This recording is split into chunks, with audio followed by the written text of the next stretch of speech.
Here's Mr. Beast's secret formula for making the perfect YouTube video. There's no such thing as a perfect video. And I've also collabed with other big YouTubers like the Nelk Boys, TD Barrett, Reyes the Entrepreneur. I built Alex Bregman's YouTube channel. And I'm just going to share all the tips and tricks that I've learned from everyone throughout this video. So should be a good one. The thing people undervalue the most is literally the first 10 seconds of the video. In the very first few seconds of your video, you want to repeat your title. You want to state what you're going to be doing in the video, and you want to tell your viewers why they should watch all the way to the end. At the beginning of the video, just tell, like literally the simplest thing, just tell them why they should watch it. There should be a scene change or a cut every 3 to 4 seconds, so roughly 12 or so every 40 seconds. And that can be a lot of different things, but just some sort of movement, some sort of on-screen change happening rapidly. 40 seconds has gone by. This many scene changes have happened. How many was it? Like a dozen? It was at over 12. Unbelievable. Yeah. The first scene change where it's like a drone shot of you sprinting out happens in like probably 4 seconds. Yeah. You should be introducing new information every 6 seconds. There was introduction of new information at each maybe, 6 seconds. And you had added in a twist by 40 seconds where This one you can kind of just barely make out, but Mr. B says to maintain tension the entire time. So like keep people on the edge of their seat. Where the telephone pole and the entire time there's tension of him chasing. Everything should be short and concise, no wasted words, no dull moments, no over explaining, everything right to the point. Cut out all dull moments, try not to over explain things. And there's really no way around this one. It's the same as anything else you're trying to get really good at. You gotta practice it a lot of repetitions, a lot of doing it over and over again.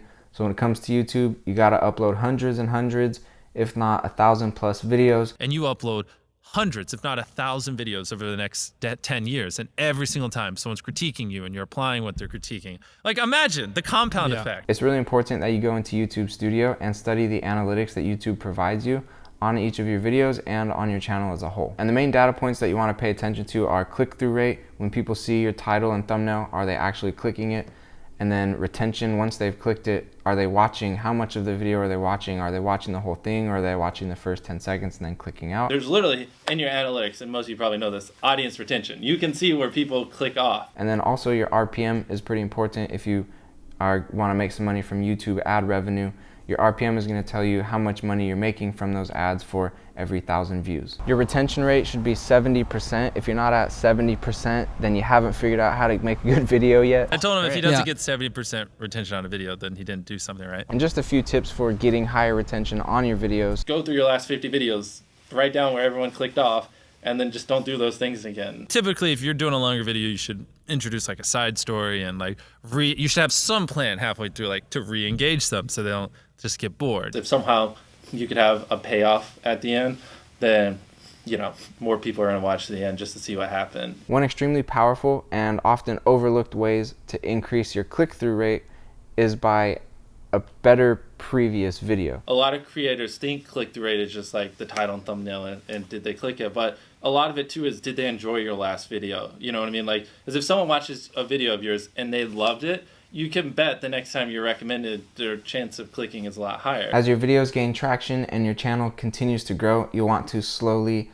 add employees to your, look at it as a business, to your YouTube channel business. If you really do want to be the best you can possibly be the biggest YouTuber, you should look at hiring as a way to free up your time so you can do more important things and even then and hyper optimize every little minute. And anything that isn't work, you should outsource to someone else so you can recharge so you can work again. And there's no secret sauce to finding people to hire. There's no secret spot to go find all the best editors. It's really just a game of patience, a game of trial and error, and a game of a lot of training people. So how did you go from hiring one editor to hiring the next person, the next person, the next person? It's literally just like, it's not like I just woke up one day and I have dozens of employees. Like, it's just like, I've literally just been hiring like a person a month for the last 4 years. You hired a shadow. Yeah. Way back when. Agreed, basically. Can we talk about that? Yeah, if you want someone who can if you're a YouTuber and you need someone who can actually do a lot of the high level things, just pay someone to follow you around for 2 years and study everything you do. And after that, they'll be pretty good at doing stuff for you. Every decision we make is based on the thumbnail and title and content and even things like knowing the factor that greater lighting at the beginning has higher retention. If a video's a little bit darker, it's lower, and re-engagements and stuff.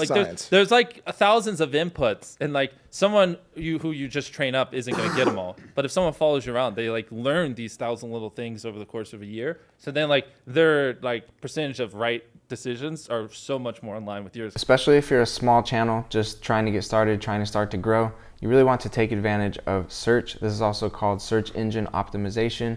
What this means is people go to YouTube and type in certain phrases into the search bar that they're looking for videos on.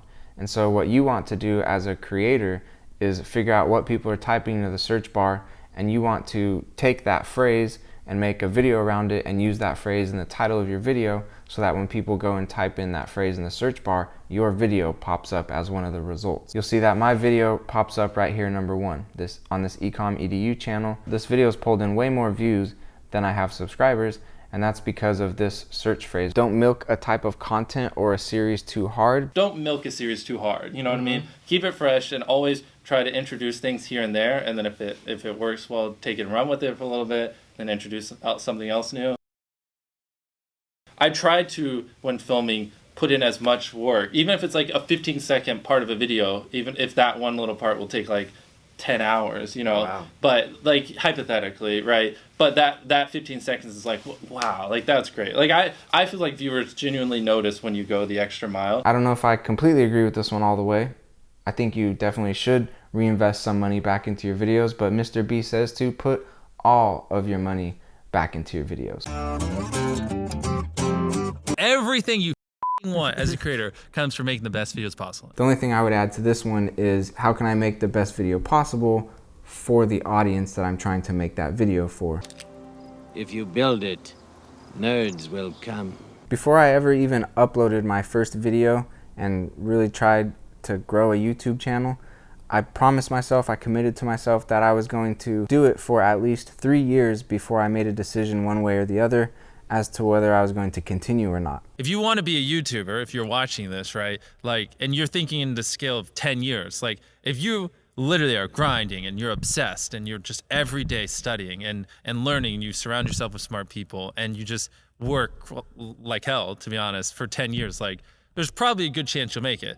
But if you do that over the course of 6 months or a year, I don't know. Click and watch, click and watch, click and watch, and just never leave the YouTube platform. If people are clicking your video more than they click other videos and they're watching it longer than they watch other videos, you know, I just, as simplistic as that is, that's like what YouTube wants, and I think that's how you just, you know, be successful. Thumbnails do not matter as much as you think they do. They absolutely do matter, but they're not the make it or break it of everything. You're not gonna have some random dude when you're walking down the street of Paris go like, yo, that's the guy with the great thumbnails, you know? They're gonna be like, no, that's the guy with the phenomenal videos. Search out your niche or your topic on YouTube and then sort. You can filter, sort by most viewed, and you can even switch that to like this year to see more recently.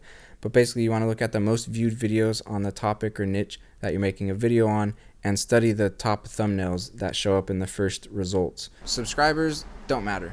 When it comes to how much money you're gonna make on YouTube, that depends on your views, and your views do not depend on your subscribers. What helps us make the best videos possible? That's the only question you should ask me. Subscribers don't matter. You can have 0 subscribers, 5, 100 subscribers, and make a really good video that gets 1 million views, had nothing to do with your subscriber count. My most viewed video is over 1 million views, and I made that video when I had basically no subscribers. Actually enjoying trying to grow a YouTube channel, I think, is one of the biggest things that carries YouTubers to success. Creating an environment that's fun, that I get excited for, and then, you know, outsourcing things that just make me not want to get out of bed. I don't know a different way to phrase it.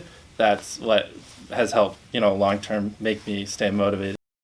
Everyone's telling me like, you're stupid, you know, you're very awkward, like, you know, why would you make it? There's millions of people trying. And I just remember being like, I don't know, I just like it. I'm gonna do this, or I'm gonna die trying. Make friends with other creators, other YouTubers, other people that are making videos, trying to grow a channel, and there's 2 reasons for that specifically. Number 1 is friend number 1 makes a mistake on Friday. He teaches the other 4 people. Friend number 2 makes a mistake the next week, teaches everyone. And then like you're all learning from each other's mistakes. You're all constantly studying 24/7 and downloading each other. Like after a year, you're like 2 years ahead of the guy who was just solo. And then number 2, there's no such thing as a perfect video. Like someone should always call you and shit on your video because it could be better.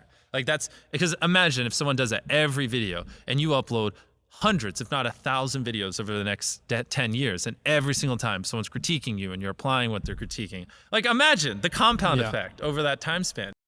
And here's the final bonus tip. If you're monetized and you want to make more money from the ads that are running on your videos, just simply ad stack your videos. You can go in and place mid-rolls on your videos, and you might think, well, I'll place maybe like 1 or 2 throughout, but I'm saying ad stack, drop a mid-roll ad about every 2 minutes. And that might seem excessive, but YouTube, the algorithm itself, will mitigate how many of those ads it actually does show to viewers. And you can download a free checklist of everything we covered in this video that you can use to help you when you're creating and uploading your videos, making sure that you're doing everything we talked about in this video. You can use the link in the description of this video, or just go to ecomeducate.com and download a free checklist. That should be pretty helpful for you. Ask, how can I make my videos better? Do that every single day for years, and then you'll probably get views.